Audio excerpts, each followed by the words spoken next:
والٹ څه ته وایي او ایمپیئر څه ته وایي. زیاتر کسان چې دی والٹ او ایمپیئر چې دی دا نه پېژني. کم کسان چې د بجلۍ کار نه کوي خو د سره هغو ته پته نه لګي چې والٹ او ایمپیئر څه ته وایي. اکثر دکان ته لاړ شي نو دوی چې د بجلۍ څه شی اخلي هغه ته وایي دا دومره ایمپیئر دی. نو ایمپیئر خو هغه پېژني نه چې دا ایمپیئر وایي څه ته، او بل والٹ هم نه پېژني چې دا والٹ وایي څه ته. او هلته که دکاندار ورته لګوي چې ډېره دومره والٹ بجلي پکار ده او دومره دا ایمپیئر دی، نو دی دا ایمپیئر چې دی دا نه پېژني. ځینې بجلو والا کسان د بجلۍ کار هم کوي خو هغو ته دا پته هم نه لګي چې دا والٹ او ایمپیئر چې دی دا کار څه کوي. نو په دې ویډیو کې به زه تاسو په ساده طریقې سره چې دی په والٹ او په ایمپیئر چې دی به دې به پوه کوم. خو د هغې لپاره چې دی ویډیو به پوره ګورئ، یو لایک شیر کمنټ چې دی ویډیو له به لازم ورکوئ. بل دا ویډیو معلوماتي ده، دا راواخلئ مخکې شیر کړئ چې نورو کسان ته هم ورورسي.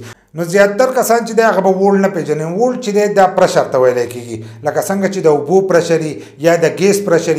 دغه پرشر چې په یو څه سیوا شي نو هغه شی چې دی هغه سیزي. لکه تاسو په یو پیپ باندې پرشر سیوا کو نو هغه پیپ چې دی دا شلول هم شي. دغه شانتې که د ګیس پرشر په یو ځای باندې سیوا شو نو هغه ځای چې دی که په یو ټانکۍ کې تاسو سیوا کو نو ټانکۍ چې دی دا هم ډزولی شي، که په پیپ یو سیوا کو نو هغه پیپ چې دی دا هم ډزولی شي. دغه شانتې د اوبو پرشر چې دی هغه هم پیپونه شلولی شي. نو دغه شانتې پرشر چې دی دې ته والٹ ویلی کېږي. موږ چې کم 12 والٹ نو د دې 12 والٹ پرشر دی. دغه شانتې کم چې 220 نو د دې 220 چې دی دا پرشر لکه 220 سپیډ کې چې دا بجلي ځي نو دغه ته پرشر ویلی کېږي. والٹ چې دی دا پرشر دی چې څومره دغه سیوا ته ویلی کېږي نو دومره دا پرشر سیوا کېږي. که 12 والٹ له تاسو لاس ووړئ نو هغه تاسو له داسې کرنټ نه درکوي زیاته. خو کله چې تاسو 220 له وړه یا له 100 نه په پورته تاسو وړه نو هغه به تاسو له کرنټ درکوي. دغه شانتې که بیا غټ لینونو ته لاړ شي 11000 لینټه داسې د هغې نه په پورته نو په هغې کې پرشر سیوا هغې له چې لاس انسان ووړي نو هغه ډایرکټ چې دی هغه سیزي. نو والٹ چې دی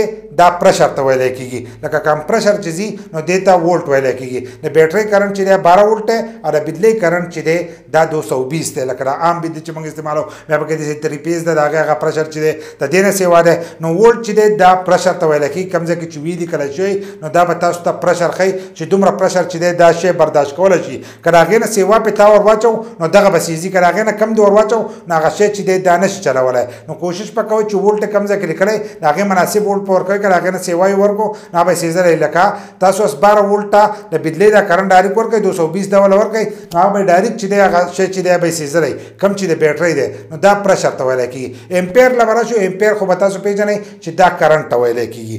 کرنټ ته ویلی کېږي لکه څنګه چې موږ پمپ ته لاړ شو ټانکۍ ډکوو نو هغه موږ په لیټرو باندې وهو. دغه شانتې که موږ دغه ته لاړ شو د ګیس دکان ته او هلته ګیس وراچو نو هغه موږ په کیلوګانو باندې وراچو. دغه شانتې که موږ ځان له کور له ټانکۍ الو د اوبو ټانکۍ نو هغه موږ هم په لیټرو باندې الو چې دومره لیټره ټانکۍ ده دا به موږ له کار کوي او زموږ دا پوره کېږي. دغه شانتې ایمپیر چې په یو شي لیکلی نو دا اصل کې دا کرنٹ حساب کتاب دی. لکه دا دومره کرنٹ چې دی دا به دې کې راځي. لکه اوس یو شی 12 ایمپیر نو په هغې کې 12 ایمپیر چې دی دا پکې سټور کېږي. لکه 12 لیټر پېټرول چې دی دا په ټانکۍ کې سټور کېږي یا 12 لیټر اوبه سټور کېږي یا دغه شانتې 12 کیلو چې دی ګیس په یو ټانکۍ کې راځي. نو دا چې دی دا د ناپ تول لپاره چې دی ایمپیر استعمالیږي د بجلۍ. چې په کم شي ایمپیر لیکلی چې دا 10 ایمپیر دی نو په ده کې 10 ایمپیر بجلي چې دی دا راځي یا پکې 20 ایمپیر راځي یا پکې 100 ایمپیر راځي. لکه موږ چې وایو دا 50 بیټري ده 150 ده 200 ده یا 100 بیټري ده نو د دې لپاره چې دی ایمپیر استعمالیږي. چې کم ځای کې ایمپیر لیکلی نو دا د کرنټ حساب دی چې په دې کې دومره کرنټ چې دی دا پکې راځي. نو په دې به ښه په اسانۍ سره چې دی تاسو پوه شئ.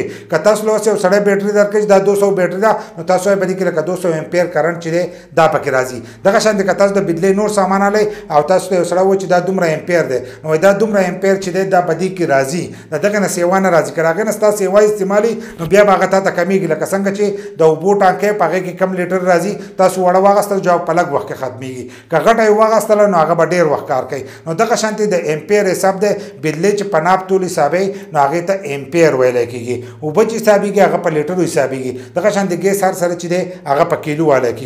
نو دې ویډیو په ترو باندې چې دی تاسو به ښه په اسانۍ سره په ایمپیر او په والټ باندې چې دی په دې باندې پوه شئ. خو په کمنټس کې به راته دا لازم وایئ چې دا کومو کسانو ته پته وه او کومو ته نه وه.